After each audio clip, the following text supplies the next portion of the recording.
Today, I'm gonna share with you a fucktard story, all right? This has to do with a car dealership that sell me cars, and they are total fucktards. And today, I'm going to expose their fucktardness to you. Let's get to it.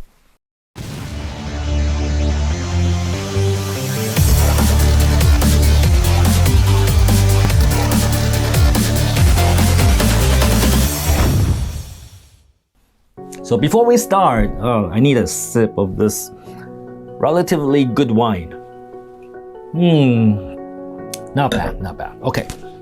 So, as you know, I buy a lot of cars, and in fact, there's so many cars right now, I don't know even where to park them, right? So if you go to my villa, you'll see all of my cars parked outside. It's kind of crazy. I love cars, I like cars. When I first came to Vietnam, I did not have a car. I did not even ride a motorbike because, frankly, when I see the Vietnamese traffic, I was a little bit scared to get into it. And so for many, many years, I relied on Sun. I relied on Grab to get around.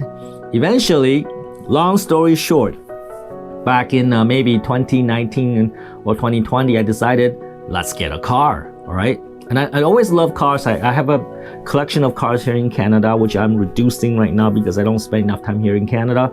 But so I decided to start my collection of cars in Vietnam. And I'm not gonna get through all the cars I have, but there was this dealer. There's a dealer on Gong Hwa Street, but I'm not gonna tell you the name of the shop. But it's run by a husband and wife team, all right? And I think I was a good customer to them because I bought 2 cars from them. In fact, 2 cars and a really nice motorbike, all right? So I bought a lot from them. I actually bought a lot from them. And one day they tell me about this Porsche Panamera, and it's red. It is a 2010 model, I believe, 4S. It's a nice, sweet car, even though it's a little bit old, and it looks nice. So I haven't had a Porsche in a long time. My last Porsche was a long time ago, right? So I thought, hey, why not? The price was somewhat reasonable for Vietnam, right?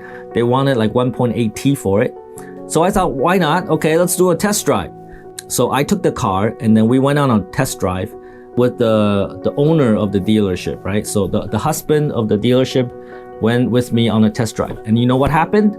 The car started overheating. So you can see the temperature was all the way up to its maximum.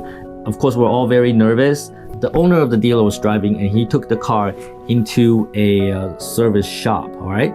And then, so they did many things.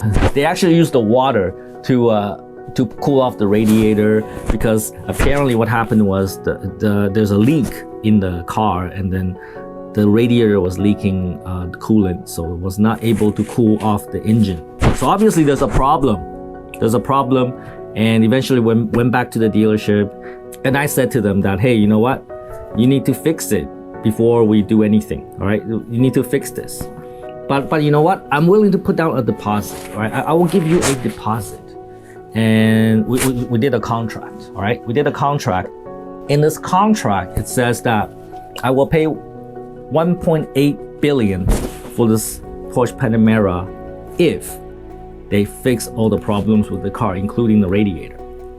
But if they cannot fix the problem, they have to refund my deposit. And stupid me, I gave them $100 million for deposit. Now I know, actually, when you go buy a car, you don't need to put that much money down for a deposit. They asked for $100 million, I gave them $100 million. Frankly, $100 million is not a lot of money for me, right? But I gave them that. But even though you should not do it, like in the future, if you go out and buy a car, you should not put that much money down for a car, seriously, all right? So anyways, there's a contract. In this contract, it's very clear that, you know, when they fix it and when I test it and everything's okay, then I will buy the car, all right? And if the car is not okay, clearly in the contract, it states that they have to refund me the deposit. So months has passed, long time passed, and there was no no message from them, even though they took my 100 million dong. So we messaged them, and they said, oh yeah, everything's okay, car's fixed. And we have all of these messages in yellow, right? There's other cars, no problem, we fixed it, everything's okay. So we went to the dealership, we picked up the Porsche Panamera. So I drove the car away from the dealership, I drove it home, and second day, I planned to test the Panamera by driving to Cần Thơ. I was gonna take the car to Cần Thơ, right? From Ho Chi Minh City to Cần Thơ. That should be a good test, right? But before we even start, right? We started to drive the Panamera. I got out of the villa. I did not go very far, maybe only 1 or 2 kilometers. You can see the temperature gauge start going up, right? And obviously the car is overheating again. And of course, I immediately stopped the car and I called them. The car is not drivable because it overheats. And they sent someone to pick up the car and they left. And that was the end of it. And then this is around New Year, all right? This is around New Year. This is just before TED, I believe. And then after TED, I said, well, you gotta give me my deposit back, right? Because the car is not fixed. And they said, no, it's fixed, look at that, it's fixed. They showed me the receipts and everything, but it's not fixed. And so we want the deposit back. I want the deposit back.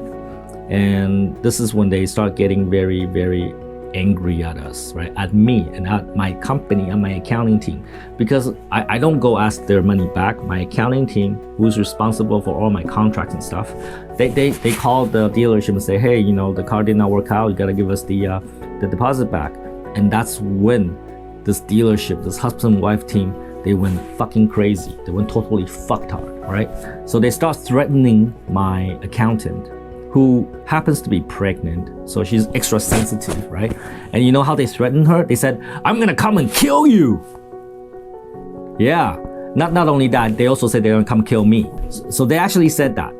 Later on, we actually caught them in audio recording saying something like that too.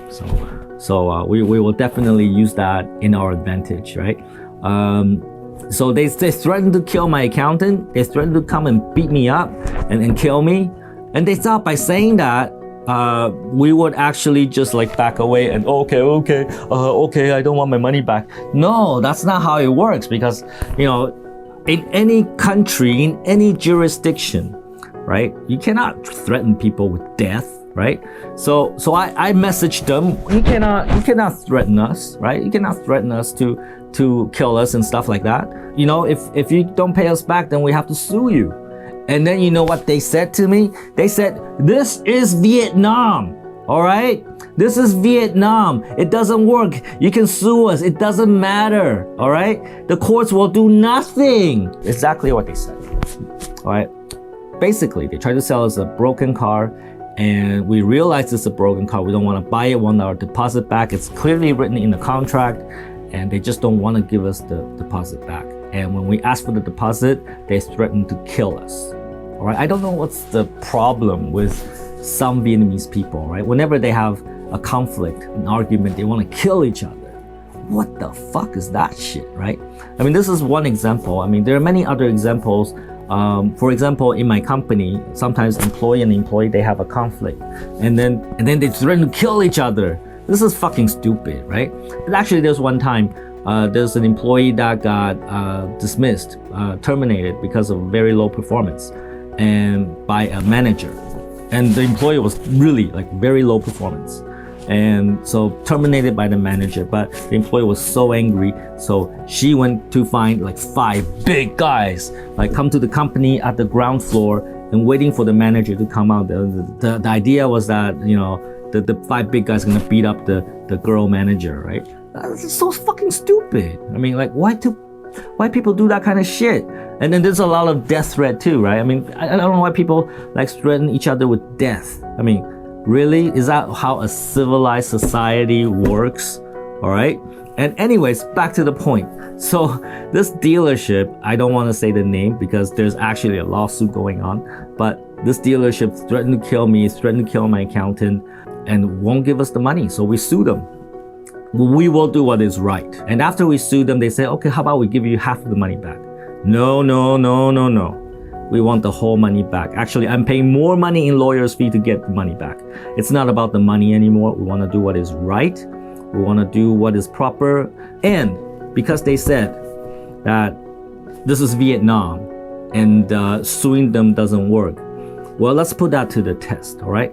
If I lose this lawsuit, then maybe they're right, that there is no justice in Vietnam, all right? Maybe that is possible. But I don't believe that. I believe Vietnam believes in the rule of law. And it's not right that they can take my deposit and sell me a shit car, and when we realize this shit car, that they don't want to give us back the deposit. So after this, we became smarter. I became smarter that, you know, when we buy a car, the deposit is never over 5 or 10 million, right? If 5, 10 million, we lose that, it's okay. But if you're buying a car, the deposit for a car should never be over 5 or 10 million dong. Don't be stupid like me and put down like 100 million dong for a deposit, because then the money is significant enough. Sometimes they don't want to give it back to you, and they will use all sorts of reasons to not give it back to you, including death threat. All right. So this dealership is on Gong Hwa Street, run by a husband and wife team.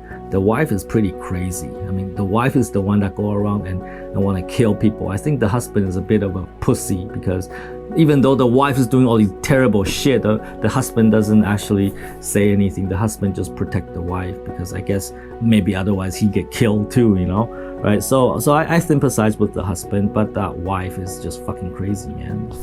Fucking crazy.